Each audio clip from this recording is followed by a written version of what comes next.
When it comes to fried chicken, there's quite a few contenders that claim to have the top spot in the upper echelon Hall of Fame of best fried chicken on the planet.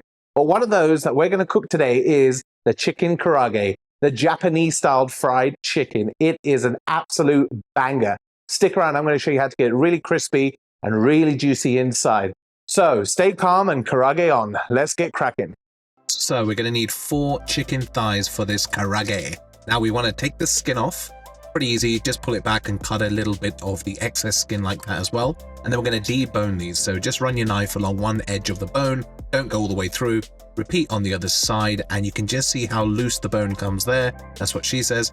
Lift it up and you'll be able to have a little flap there underneath. Run your knife up and then cut that little bit down. Pull it back, scrape down the meat, cut out on the joint, and there you have a deboned chicken thigh. Take out the kneecap like this, make sure you don't cut yourself, and then just check the chicken to make sure there's no little loose bone or cartilage. Then you've got that line down the middle, cut that in half, and that separates the thigh into 2. And then we're just going to cut this into nice bite-sized pieces like this. Not too small, otherwise it dries out, not too big, otherwise it's a bit mahoosive.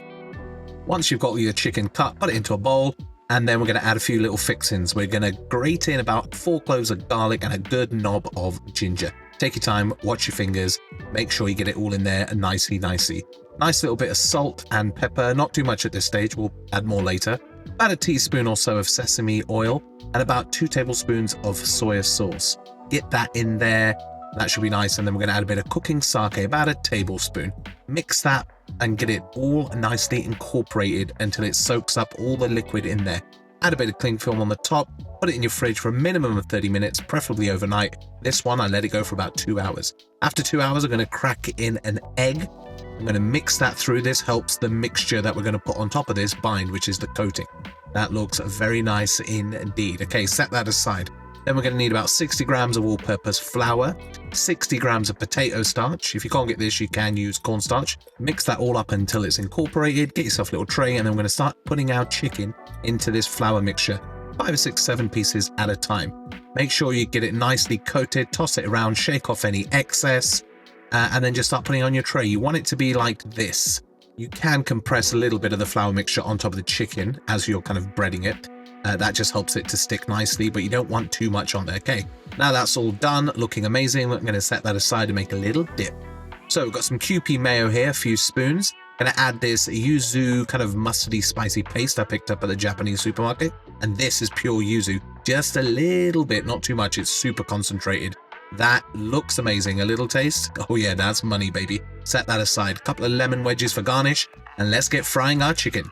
So you can see the chicken, it's starting to develop all these nice little ridges, cracks. That's going to be amazing when we fry it. That's exactly what we want. Okay, so we've got a pot quarter filled with some sunflower oil. You can use canola. And we're going to double fry at 2 temperatures, one at 320 Fahrenheit and then a second fry at 356. So we're going to get a frying station set up like this. So we've got our chicken, we've got a tray to put everything on afterwards, and then our oil with a thermometer probe in. Once we're at 320, we're going to put our first batch of chicken in, no more than about 7 pieces or so. It's going to come up a bit to the top. Move your chicken around a little bit, and after 2 to 3 minutes, it should look like this. We're just going to put a light color on. You can already see how crispy and crunchy that is. All those crags are starting to form. Once the chicken has had its first fry and it's all done, we're going to skim off the top to make sure there's no kind of floaters hanging around. And then we're going to bring the temperature up to 356 and put in our second batch of chicken. Skim as you go, impurities will come to the top. And after 3 minutes or so, it should be golden brown like this. Oh my, that looks like a crispy delight. Set this all aside on your tray. The smell is unreal. Look at all that karaage. I may have eaten a couple of pieces. Now we need to put a bit of salt on these, so just put them into a bowl. I picked up this amazing yuzu salt. If you can't get it, use regular. Make it rain, baby. Cover it in all of that beautiful, beautiful salt. Now we want to build up the plate, so get all the chicken to one side. Make it look really nice, and that way it's really appetizing and appealing. I think a wedge of lemon there, one at the bottom, and then we're going to put on our lovely yuzu mayo, a little bit more, I think, because we're going to need it. And there you have, my friends, beautiful chicken karaage. Next level, crispy and juicy. Enjoy. Ooh, yeah, give me some. So there we have banging chicken karaage. You're going to want to make these. Now, the real test, is this the best fried chicken in the world? All right, let's give it a test. Give it a lemon. Get our little mayo. Proper going. I mean, look at that. That's what you want.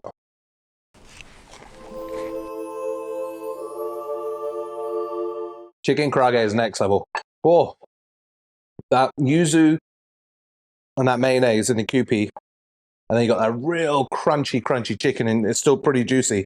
This is going in my top 5, if not my top 2. Oof, this is so good. Let me know what your favorite fried chicken is in the comments below. But as far as street food goes, this is pretty banging. You're going to want to make this. Oh, really good. Right, if you're new to the channel, please consider subscribing. Like, comment, subscribe, all that jazz. I'd love to hear about your favorite street food and your favorite fried chicken dish. But this is definitely in the top 2. Right, cheers for the Karaage. I'll see you on the next one.